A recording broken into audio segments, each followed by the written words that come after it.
जम्मू कश्मीर में विधानसभा चुनाव की तैयारियां तेजी से चल रही हैं। अब बीजेपी ही नहीं बल्कि नेशनल कॉन्फ्रेंस और कांग्रेस ने भी अपने प्रत्याशियों की सूची जारी कर दी है।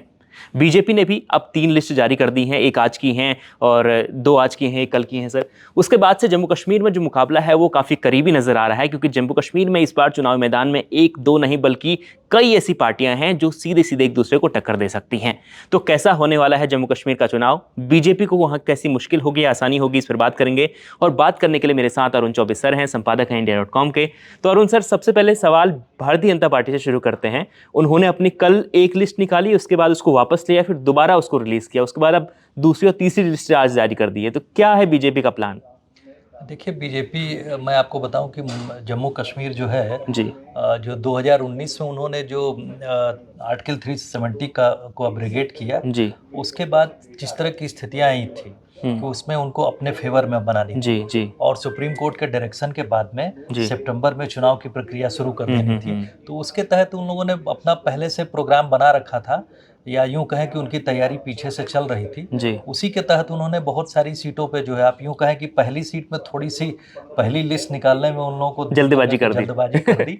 उसमें वो अच्छा भी हुआ एक तरह से उनके लिए कि उनको जो है जो विरोध देखने थे, जिस तरह की रियलिस्टिक स्थिति जी उनको फेस करनी थी, वो हो गई। उसमें वो हुआ ये कि आपने देखा होगा जो ओल्ड गार्ड्स कहते जी हैं, पुराने पुराने लॉयलिस्ट पार्टी के, वही वही समस्या सामने आई। जैसा आपने लोकसभा के टाइम में, लोकसभा इलेक्शन के बाद में जो रिजल्ट आया उत्तर प्रदेश में, देखा हम लोगों ने सबसे ज्यादा उसका असर जी जी कि कार्यकर्ता, जो रियल कार्यकर्ता, उनकी अनदेखी आप करेंगे तो आपको प्रोटेस्ट का सामना करना पड़ेगा। और इस समय प्रोटेस्ट ज़्यादा मुखर इसलिए हो गया क्योंकि पार्टी जो है उतनी मजबूत स्थिति में नहीं बिल्कुल। दिख रही है, और उसमें कुछ खास नाम जो जिनके न होने की वजह से कंफ्यूजन पैदा लेकिन हुआ। सर, अगर जम्मू कश्मीर की ही बात करें तो जम्मू कश्मीर में जैसे बीजेपी की स्थिति पहले थी, अब की स्थिति में तो वो पहले से ज़्यादा मजबूत जरूर है। क्योंकि यहाँ पर इस चुनाव को देखें तो अगर यहाँ पर नेशनल कॉन्फ्रेंस जीतती है, कांग्रेस जीतती है या पीडीपी जीतती है तो कोई बड़ी बात नहीं होगी, कोई बदलाव नहीं होगा, लोगों ने वो देखा है। लेकिन अगर बीजेपी आती है तो वो बड़ी बात है। नहीं, ये बिल्कुल सही बात कहा। जिस तरह से जो डिलिमिटेशन हुआ जी कॉन्स्टिट्यूंसीज का, जम्मू रीजन में जो आपने देखा होगा 6 सीट बढ़ गई, जी 43 हो गई है, उधर 47 हो गया, एक सीट कश्मीर रीजन में बढ़ा जी है। जी तो उसकी वजह से जो लोग कह रहे हैं कि जम्मू रीजन में जो है बीजेपी अच्छा करती ही थी पहले से, 6 और सीट बढ़ने के बाद में टिल्ट और बेहतर हो गया है, उनकी तरफ है। प्लस कश्मीर रीजन में आपने देखा होगा कि जिस तरह से बीजेपी ने प्रोग्राम्स दायर अपने लागू किए हैं और शांति की स्थिति बहाल हुई है, कुछ जो टूरिज्म की वजह से डेवलपमेंट हुआ है, और लोगों में भी थोड़ा कॉन्फिडेंस आया। जो लोग डरे हुए होते थे, उनकी मजबूरी होती थी टेरर एलिमेंट या टेरर सपोर्टर्स को सपोर्ट करने की, उस तरह से थोड़ा सा कॉन्फिडेंस भी आया है लोगों का। तो वो सब सारी चीज़ें भी अगर आप देखें तो बीजेपी के फेवर में है। इसी वजह से उन्होंने, जो आपने देखा कि जो अभी पहली लिस्ट में 16 नाम अनाउंस किए गए थे, उसमें जो 8 सीट बचती हैं, उसमें से तकरीबन 24 सीट उस रीजन की इन्होंने जो अनाउंस की थी, उसमें से तकरीबन जो है 8 सीट साउथ कश्मीर की थी। साउथ कश्मीर में चुनाव करवाना बहुत चैलेंज है जी क्योंकि वो वहाँ के जो कुछ डिस्ट्रिक्ट्स हैं वो टेरर प्रोन है, वहाँ पर भी मिलिटेंट्स का जो है अभी भी थोड़ा बहुत दबदबा बना हुआ है, जी चाहे चोरी छुपके, चाहे जैसे, क्योंकि ज़्यादातर तो सिक्योरिटी एजेंसीज ने अपने कब्जे में ले रखा है, लेकिन फिर भी वहाँ पर जो सपोर्ट उनको मिल जाता है वो साउथ कश्मीर रीजन में ज़्यादा है। ये बहुत बड़ा चैलेंज होगा बीजेपी के लिए। लेकिन बीजेपी ने जिस तरह से अपनी तैयारी की है, लोगों के दिलों में अपनी जगह बनाने की कोशिश की है, उसमें सबसे बड़ा चैलेंज है इस बार आया है जो कांग्रेस और नेशनल कॉन्फ्रेंस के प्री पोल अलायंस। जी अभी तक तो जो अलायंस होता था, जैसे आप 2008 और से 14 तक जो सरकार चली कांग्रेस और उसकी नेशनल कॉन्फ्रेंस की, तो उसमें था कि इन्होंने अलग अलग लड़ा था, उसके बाद ये लोग एक साथ आए थे, प्री पोल अलायंस नहीं था। लेकिन इस बार का जो प्री पोल अलायंस होने की वजह से, भले ही कि उनके इंडिया का जो इंडिया गठबंधन है उसका असर है सर, ये सीधे सीधे कह सकते हैं। ये आप बिल्कुल सही कर रहे हैं, क्योंकि जो लोकसभा इलेक्शन हुआ उसमें देखा होगा कि जो इंडिया गठबंधन है, प्री पोल अलायंस करने का फायदा उनको मिल रहा है, बड़े राज्यों में मिला। उन्होंने जो है महाराष्ट्र में जो है समीकरण ही बदल दिया एक तरह से देखा जाए तो। इस तरह के पॉजिटिव डेवलपमेंट होने की वजह से जो कांग्रेस में इस समय मैं यूं कहूं कि जो राहुल गांधी का कॉन्फिडेंस है, राहुल गांधी ने एक कदम आगे बढ़ के जो है नेशनल कॉन्फ्रेंस के साथ में समझौता किया है। भले ही वहाँ कांग्रेस के लोग, लोकल लीडर्स नाराज हैं, ऐसा नहीं कि नाराज नहीं है लोग, लोकल लीडर्स नाराज हैं, फिर भी चूंकि राहुल गांधी इस समय बदली हुई राजनीतिक परिस्थितियों में काफी सशक्त हो गए हैं। बिल्कुल। और उन्होंने अपने दम पे एक तरफ देखा जाए कि उनकी लीडरशिप में कांग्रेस लेकिन सर में ये चुनाव, confidence बिल्कुल आया ये है। चुनाव कहा जा रहा है कि Bharatiya Janata party versus Congress plus national conference होने वाला है, इस तरह की बातें चल रही है, लेकिन पीडीपी कहाँ पीछे हो रही है? पीडीपी, देखिए पीडीपी की कुछ शर्तें हैं। जी।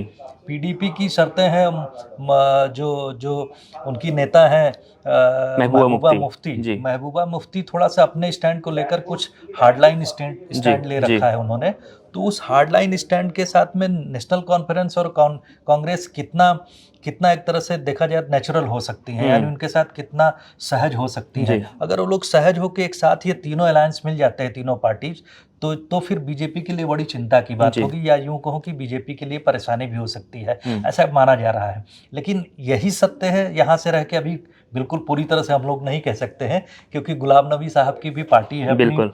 गुलाम नबी भी लगातार मेहनत कर वो रहे हैं। कांग्रेस को डैमेज करेंगे सर, क्या वो लगता है? बिल्कुल बिल्कुल कांग्रेस, क्योंकि गुलाम नबी जो है उसके पहले जो है चीफ मिनिस्टर रह चुके जी हैं। जी। और जो पुराना कांग्रेस का जो एक पूरा का पूरा तबका उनके साथ है। उनके साथ में चला जी। गया है। और जिस तरह से कांग्रेस में ये स्थितियां बदल गई, कांग्रेस इसी वजह से शायद कांग्रेस की मजबूरी थी कि नेशनल कॉन्फ्रेंस के साथ उन्होंने प्री पोल अलायंस किया। जी। और रही बात गुलाम नबी आज़ाद की, गुलाम नबी आज़ाद भी ऐसा नहीं, उन्होंने अलायंस की अभी किसी पार्टी के साथ वो डिक्लेयर नहीं किया है।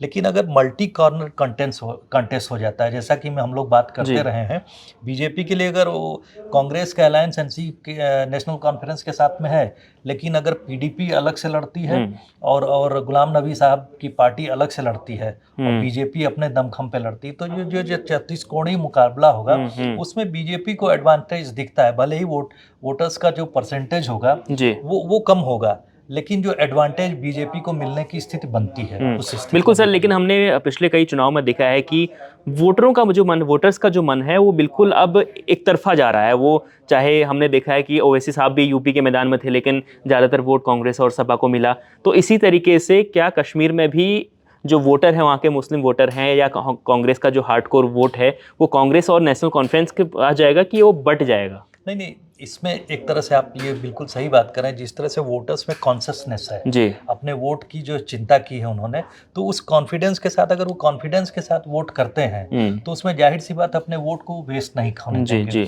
ऐसी स्थिति में ज़्यादातर संभावना है कि वो जो इंडिया ब्लॉक के साथ, यानी नेशनल कॉन्फ्रेंस और कांग्रेस पार्टी के साथ में मिलकर जाने की तरफ मतलब एक तरह से उम्मीद दिखती है। लेकिन ऐसा नहीं है, सबके अपने प्रभाव क्षेत्र हैं। कश्मीर में जो है सबके अपने प्रभाव क्षेत्र हैं। साउथ कश्मीर में अगर साउथ कश्मीर और कश्मीर रीजन में नेशनल कॉन्फ्रेंस प्रभावी है, तो उसी तरह से जम्मू के रीजन में बीजेपी प्रभावी है। और उसी तरह से देखा जाए तो कांग्रेस का अपना प्रभाव क्षेत्र है, जिसमें आप यूं कहें कि फिलहाल जो है गुलाम नबी आज़ाद साहब का एक बड़ा क्षेत्र जो जिस पे कब्जा है, एक तरह से आप कह सकते हैं। लेकिन उस कब्जे की रियलिटी क्या होगी, ये चुनाव उसके लिए बहुत क्रूशल है। बिल्कुल। आम आदमी पार्टी भी बीच में आ गई है। हो सकता है कि आम आदमी पार्टी और गुलाम नबी आज़ाद का गठबंधन भी हो जाए, बातचीत भी चल रही है इस तरह। गठबंधन किसी का भी हो सकता है, अभी इस बीच हो सकता है नया अलायंस हो जाए। मैं तो आपको बताऊंगा कि जो कुछ जो जमात जैसी पार्टी जिनके खिलाफ जो दूसरे तरह के मुकदमे चल रहे हैं, उनके नेता भी जो है चुनाव के जरिए अपनी डेमोक्रेटिक तरीके से वापसी चाहते हैं। जमाते इस्लामी है, जमाते इस्लामी जो है वो भी चाह रही कि इलेक्टोरल कंटेस्ट के जरिए अपने को लेजिटिमाइट किया जाए। तो आप देखें कि जिस तरह से जो राशिद इंजीनियर वहाँ जो है इंडिपेंडेंट के रूप में जीत गए, जबकि उनके खिलाफ वो जेल के सलाखों के भीतर थे। तो ऐसे एग्जाम्पल भी आए हैं। और लेकिन सबसे बड़ी अच्छी बात यह है कि जनता ने जो है बढ़ चढ़ के इलेक्शन में हिस्सा लिया। 50+% यानी यूँ कहिए कि डबल जो है हो गया जो परसेंटेज ऑफ जो टर्नआउट है, आप कह सकते हैं। और कहीं पर तो तिगुना यानी 20% के आसपास जहाँ पर वोटिंग परसेंटेज होता था, वहाँ 55% के आसपास हो रहा है, 60 के आसपास कहीं पहुँचा। तो ये बहुत अच्छी बात है, डेमोक्रेसी के लिए बहुत अच्छी बात है। लोगों का यानी इस डेमोक्रेटिक प्रोसेस में कॉन्फिडेंस मतलब सामने आया है देखा जाए तो ऐसी स्थितियों में आप कह सकते हैं कि जो अगर ईमानदारी से यानी ट्रांसपेरेंट तरीके से इलेक्शन होते हैं तो ट्रांसपेरेंट ही होंगे, क्योंकि जिस तरह से हमारे यहाँ इलेक्शन जो है इंडिपेंडेंट बॉडी के रूप में इलेक्शन कमीशन काम करती है, वहाँ पर जो नतीजे हैं कभी कभी चौंकाने वाले भी आ सकते हैं। बिल्कुल। अदरवाइज अगर इस तरह का ट्रांसपेरेंट ना होता, उत्तर प्रदेश के चुनाव के परिणाम इतने चौंकाने वाले जी, नहीं होते। जी, जी। लेकिन मैं दूसरी बात ये कहूंगा कि जिस तरह से पहली लिस्ट जारी होने के बाद में बीजेपी को विरोध का सामना करना पड़ा और बीजेपी ने तुरंत लिस्ट विड्रॉ की, जी। ये बहुत पॉजिटिव बात है, क्योंकि ऐसे तो इन लोगों को पहले ही कोशिश करनी चाहिए थी जी। कि इस तरह की स्थिति पैदा ना हो, क्योंकि उसमें कुछ लोग वही टर्न कोर्ट्स वाली बात आई, जैसा कि दूसरे जगहों पे जी, आपने जी, देखा जी। होगा कि जो कांग्रेस से, नेशनल कॉन्फ्रेंस से लीडर्स आए थे उनको टिकट दे दिया गया, जो पुराने कार्यकर्ता थे वो लोग नाराज हो गए। तो इन सब स्थितियों के प्रति बीजेपी को जो है सजग रहना होगा, नहीं तो उसका नुकसान होगा। बिल्कुल सर, अब चुनाव बहुत नज़दीक हैं। अब कश्मीर में क्या होगा, जम्मू कश्मीर में क्या होगा, सबकी नज़रें बनी हुई है। लोकसभा चुनाव में वहाँ पर लोगों ने बढ़ चढ़कर वोटिंग की है। अब विधानसभा की बारी है। विधानसभा में क्या नतीजा रहता है, क्या विधानसभा में भी बीजेपी जिस तरीके से कश्मीर में लगातार मेहनत कर रही है, क्या बीजेपी वहाँ पर पहली बार सरकार बनाएगी सर मेरे ख्याल से बीजेपी? अगर कुछ पॉजिटिव होता है, अदरवाइज मैं आपको कहूं कि जिस तरह से लद्दाख रीजन में उन्होंने 5 डिस्ट्रिक्ट अनाउंसमेंट कर दिए हैं, ये भी एक तरह से देखा जाए तो इनडायरेक्ट तरीके से वहाँ की पूरे जम्मू कश्मीर में रीजन में भी जो है लोगों को एक संदेश देने की कोशिश की गई है कि केंद्र सरकार के साथ रह के अगर कोई सरकार रहती है, अगर एडमिनिस्ट्रेशन रहता है वहाँ का, तो जाहिर सी बात है डेवलपमेंट के नए आयाम खुलेंगे। इस तरह से इनडायरेक्ट तरीके से आप कहेंगे तो एक ये अनाउंसमेंट बहुत सरप्राइजिंग था और जनता को एक तरह से देखा जाए तो एक तरह से संदेश भी देने की कोशिश की गई थी। बिल्कुल। तो जम्मू कश्मीर के लोग अब बीजेपी को किस तरह के सपोर्ट करते हैं ये तो चुनावों के बाद नजर आएगा। फिलहाल बीजेपी खूब मेहनत कर रही है जम्मू कश्मीर में सरकार बनाने को लेकर, और साथ में नेशनल कॉन्फ्रेंस और कांग्रेस का गठबंधन बन चुका है। अब वो भी लगातार चुनाव मैदान में कूद गए हैं। अब देखना होगा कि इन दोनों पार्टियों के बीच में कौन बाजी मारता है। लगातार देखते रहिए India.com। आपका बहुत बहुत शुक्रिया। धन्यवाद।